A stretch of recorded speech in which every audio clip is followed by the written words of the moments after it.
Good morning, ladies and gentlemen. Happy Thursday, September 18th today, and we are here again with patch notes early in the morning, so let's take a look at what we got, yeah? Hoping that there's something good here. I don't know, it seems kind of long. Let's figure it out, right? I'm really hopeful. Let's see. Alright, update content, new events, Eclipse starts, event intro, limited time gauntlet onslaught event, Eclipse starts, bringing with it even more difficult mechanics. From a fire team of 6, take on the challenge, claim a ton of rewards, divided into 2 phases, 919 to 922, difficulty is higher during the leaderboard rush phase, light bearers can receive rewards including exotic weapon choice engrams, weapon shaders, and more. Fire teams whose best clears for the 3 stages rank in the top 100 will also receive rewards, including a dynamic emblem and an exotic ghost shell. Additionally, the first fire team to clear all 3 stages will receive a limited edition emblem. Oh, really? Neat. I thought they were just getting the ring. And I thought it was like the top 100 get the emblem, but I'm guessing that they've got something for the first team too. Awesome.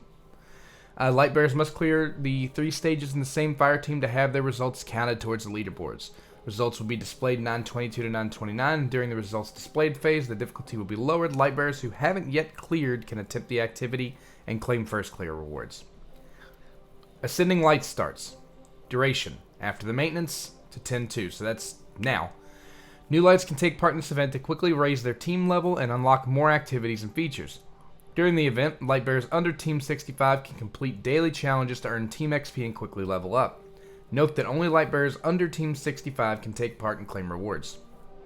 Well, that's going to be Vince. Vince, you're up. Optimizations and adjustments. Here we go. This is the meat and potatoes of this.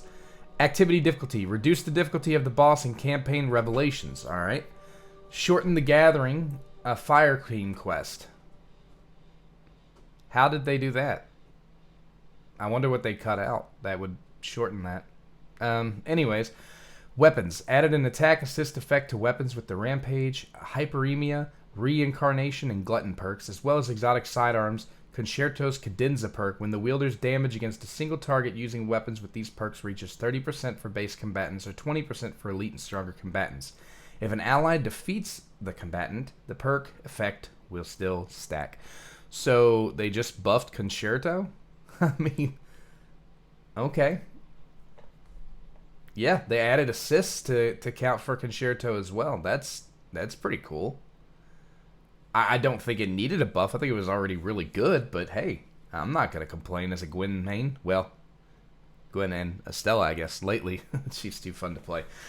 Weapons. Fix the color of the damage numbers displayed when exotic pulse rifle Fyrous 3 shots hit the criticality point, making them yellow. So apparently they were supposed to be critical the entire time, I'm guessing. That's what it sounds like from what I'm reading here. Weapons improved exotic shotgun, Octant, Riot Dispenser's intrinsic trait, and catalyst band descriptions. Okay, so that's just the descriptions. Nothing actually changed. Improved the weapon equip, weapon filtering, and exotic refinement screens. Updated the icon for exotic machine gun Gallows. Reduced exotic machine gun air appearance starting ammo in iron bar. Okay. And added standard shader effects for basic weapons. Okay. Additions and optimizations. Improved Paraverse abilities, making newly acquired ones take immediate effect. Excellent. Improved score display and calamity ops. Improved the exchange shop screen to support clicking and tapping cards to view details in Shadow Shaper duels. Deck editing now supports non-exact searches. Reduced the difficulty for some Shadow Shaper triumphs. And the Expanse adjusted the time requirements for rewards. Oh? Does that mean it was adjusted up or down? Because that would be interesting. New feature and system improvements. Acclaim. Reduce the power requirement for characters' gold medal quests. Oh. So, for those of you who've been watching my videos, I put one out yesterday, and it sounds like they've actually lowered the gold. Yeah, this is saying that they've reduced the power requirement, so instead of 6,400, maybe it's 60,000 now. That might help a lot of you out. So, see, this is what I don't want to harp, because I'm going to harp on them later. If I'm not seeing what I'm wanting out of this whole list so far. So I'm gonna be making a video about the negatives that I feel around this game. That way, hopefully, there's some additional voices out there decrying this stuff, and this is why.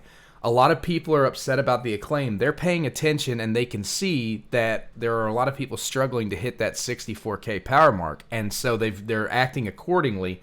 They're super quick about doing it, too. So I'm going to be putting out a video about some of my complaints probably later today. But this is why. It's because they're listening. Like, look at that. I can't tell you how many people were coming to me and asking about the power structure and talking. I mean, I've had several comments on the new video just talking about how rough the 6400 grind is. I've talked about how rough the grind is in the chats over in the Destiny Rising Discord too. So I mean, yeah, they're paying attention. I like to see that a lot. So I can't wait to see what they reduced it to. Hopefully it helps some of you guys out there, and stay strong. Keep on that power grind. Improve the display of emblems. Okay. Improve the resource models and light bearers carrying animation for Frontline's Viridia Forest supply retrieval. Improved upgrade guidance related to weapons in the raised power system. Improved upgrade guidance related to relics in the raised power system. Black market catalysts you already own and catalysts for weapons whose catalyst you've already activated will no longer be stocked. Okay, that's pretty good. So it's a knockout system now. That's even better because it means you can get, from the black market, you can get catalysts that you actually want. Fire Team Finder improved searching for fire teams, helping light bearers quickly, and finding teammates across the whole server. Tutorial improved guidance for collectibles. Events improved data cleaning mechanics when events are closed. Penalty system improved the trigger conditions for penalizing unsportsmanlike behavior. That can be kind of scary. Hopefully a good thing.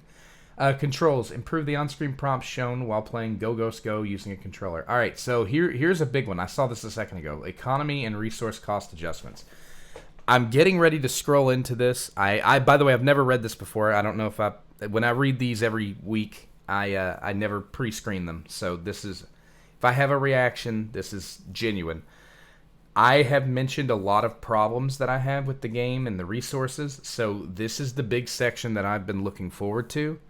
Let's see if they've made changes that are worth it. Okay. Economy and resource cost adjustments. Pinnacle rewards. Increase the chance of acquiring exotic weapons when claiming pinnacle rewards from Gauntlet Onslaught. Does not include weekly high value rewards. Interesting. So they're saying that whenever you're using pinnacle energy, your chance should be higher than 3% now. Increase the chance of acquiring exotic artifacts when claiming pinnacle rewards from Singularity Chaos. Again, pinnacle wall. I guess they're up from the 7% that they were. Okay, here we go. Basic rewards. Increase the chance of acquiring exotic artifacts when claiming basic rewards from Singularity Chaos. Thank you. I appreciate that. That's one thing. Basic rewards. Added bounty value to all basic rewards. Once you've accumulated enough bounty value, you can redeem seasonal engrams from the bounty screen. Okay. Excellent. Reward adjustments. Enhanced Easter egg rewards from Frontlines. Slightly increased Frontlines rewards at level 7 and 8. And added a chance to receive mythic weapon parameters. Alright.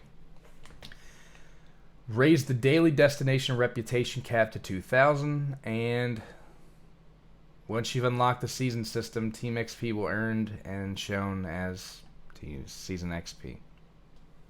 Man. Yeah. I mean, look, these are all good changes. It's not what I was hoping for in terms of economy rebalancing. I am excited and happy about these top 4 here. These 2 here are, I mean, they're good, but it's not what I'm not having a very big problem getting exotic weapons right now. What I'm having a problem getting is character build materials because they're all locked behind a pinnacle wall. But I'll go into all that later. I'm sure you guys are the same exact way. Like, this is good. This is net good on a whole because you're going to get more exotic weapons and more exotic artifacts. Exotic artifacts will directly translate to your power. That'll help you hit those 6,400, or 64,000 points a lot easier, but, you know, still, this is all for naught if you can't get the fruits, man. There are so many things on your skill tree that fruits are required for, and they're near impossible to get. I'll go into all that later. This is a very different video, so let's continue. Character and narrative content. Improved the aiming accuracy for Sean Wei's signature ability, Fist of the Warpath. Well, that's going to excite Callum. Improved the sound effects played when receiving a Gift of the Nine. Alright, fixed issues. The Expanse fixed an issue in which leaving the treasure hall would clear save progress. Oh god, I didn't even know that was a thing. Singularity Order fixed an issue in which after completing Order 7, Stage 6, the fan would activate without a button to interact. Legendary Campaign fixed an issue in which the character borrowing feature did not work as intended. I don't know what that means. It always worked for me. Calamity Ops fixed an issue in which some combatants would spawn with the incorrect tier on specialist difficulty, resulting in lower scores. Oh, hey, there you guys go. I actually just had somebody ask me about setting score in Calamity Ops, and apparently some of these combatants were not spawning correct, so good start. Artifacts fixed an issue in which the Rampaging Radiation artifact could not trigger the Resolute Radiation artifact's damage resistance effect. Fixed an issue with the display of Exotic Sniper Izanagi's Burden special effects. Fixed an issue in which the model of the fusion rifle Rev 7 Fusilisade's muzzle was blocked. Fixed an issue in which the special effect of the exotic sidearms Concerto reaches full stack would not display fully. Fixed an issue with the display of weapons power screen. Okay. Fixed an issue in which the lampposts in Haven would disappear. Fixed an issue in which black panels would be displayed when looking at Haven's walls from a distance. Fixed an issue in which the matchmaking feature behaved abnormally. Fixed an issue in which private messages would not be sorted by latest. Fixed an issue in which the rankings button would display abnormally. And fixed an issue in which rankings across weeks would show incorrect scores. Fixed an issue with the audio for characters PVs Memento Mori and Wishes Erebus. Alright. Fixed some text formatting issues. In English, fix some display issues and address terminology and speech pattern tonal inconsistencies in Japanese, and fix some display issues and address terminology and speech pattern tonal inconsistencies in Spanish.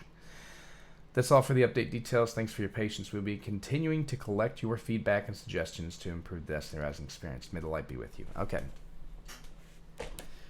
Yeah. Yeah, it's not what I was looking for, unfortunately. There were some really good things in here. It's just not quite where I wanted to see it. I think on the whole, most of these combat and balance adjustments are actually pretty good. I think a lot of these activity additions and optimizations are good. And looking at the economy changes that they did make, my biggest complaint is that they're putting too much focus on the pinnacle rewards. Yes, pinnacle rewards need to be very rewarding, but the issue is, you know what, I'll just go into all of this in another video. I don't want to do that in this video. I'm just reading the things here. But what I do want to do before I end the video and move on is I want to go in and take a look and see, because they have reduce the power requirement for characters' gold medal quests in the acclaim. So let's go and see what we're looking at here. Or not. The server's down. Alright, so yeah, never mind. With the server being down still, I thought it went live already, but with the server being down still, I guess that's a thing that just gonna have to wait and see. So hopefully I'll have an update in the meantime. I guess I'll go ahead and end this video for now and try to get this out for you guys to watch it on your way to work or while you're working. And yeah, hopefully you feel good about most of these changes. Like I said, on the positive, most of these are net good. So it's just not what I was looking for. So in unrelated news to Destiny Rising, well, I guess it's kind of related, right? Thank you for 500 subscribers. You guys are absolute mad lads. You are true scholars and gentlemen and gentle ladies out there. Thank you so much for coming in and subscribing to me and watching my content. I am floored at the amount of support that I've gotten over the past month, and I am honored that of all the content creators you guys could support and choose to watch, you spend your time with little old me. So thank you again. I appreciate every single one of you more than you'll ever know. I do this because I genuinely enjoy content creation. I enjoy the process. I'm having fun with the game, and I want to try to help build this community up. You know, I was not to go too far into the weeds here, but I say it all the time. I've been a Destiny player for a very long time. I started with the alpha on PlayStation 3 back in 2013, I believe it was. So 2013, 2014, sometime in there. But I have been around with the Destiny franchise for a super long time, and I've been a dedicated player to that game for many, many years, and I have not been happy with where Destiny 2 was going.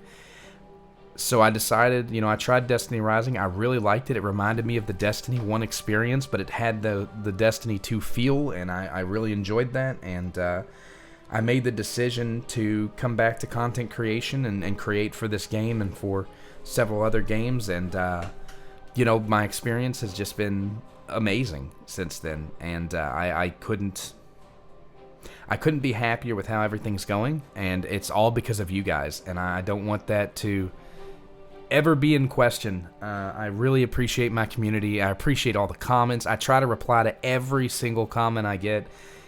Even when I'm at the gym, when I'm, you know, working, I always try to pull my phone out and check whenever I get a comment and try to reply as quick as possible. I love interacting with you guys. I love communicating with you guys. So, again, I couldn't do this type of stuff without you guys. I really appreciate all of the support.